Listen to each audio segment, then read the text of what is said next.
I'm gonna tell you where you can find a nice, solid, cheap sewing machine, but let's clear something up really quick here.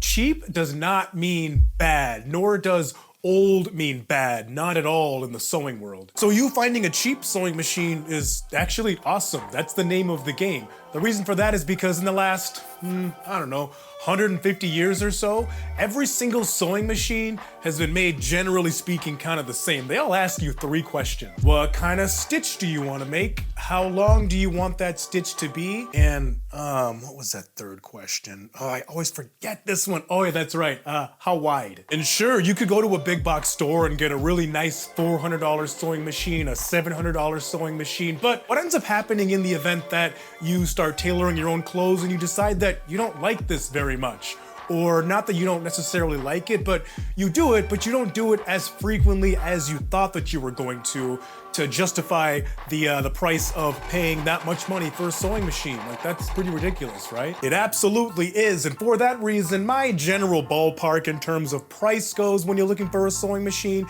is usually about $40 to $90 or so. Now, if you go below $40, what's gonna end up happening is you're gonna get into that range of what I call kind of like novelty sewing machines, or kind of rinky-dink sewing machines. You'll find them all over the place on eBay. They can make quick stitches in the event that you want to fix something, or make a super quick, easy alteration, but they're not durable at all.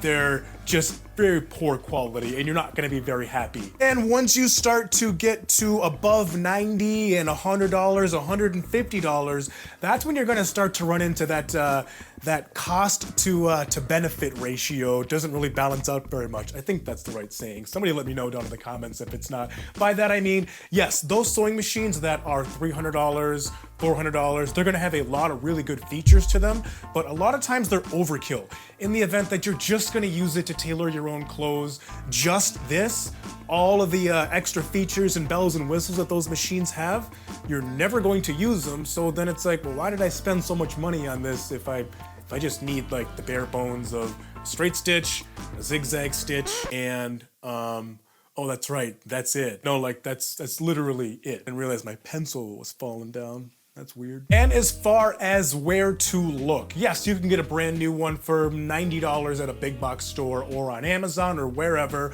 but what I suggest you do is look for a cheap used one or a free one, because here's what ends up happening.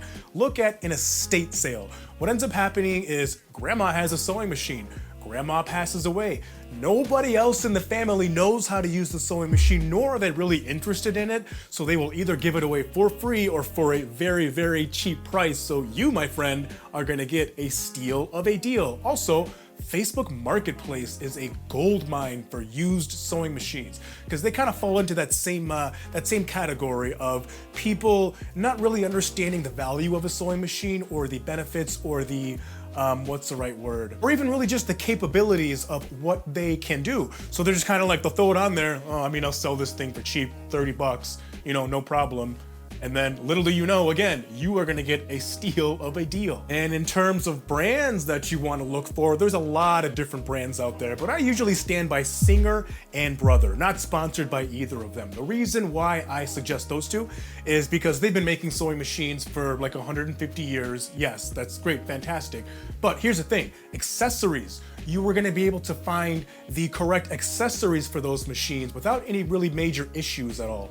There are a couple of other brands out there that make really solid sewing machines, but accessories are kind of few and far in between. So you're not gonna be able to find, let's say, specialty presser feet, or let's say specialty bobbins, things like that, to where it's like, okay, cool, I have to use like a universal one from some rando company on Amazon, and then it's gonna break my machine. And I've been making this joke for like 5 years now. Husqvarna makes good sewing machines, but we're not talking about Husqvarna. We are talking about the fact that it sounds like the SpongeBob episode with like Leif Erikson, or harg, farg, charg, farg, charg. They're selling what now? Chocolate?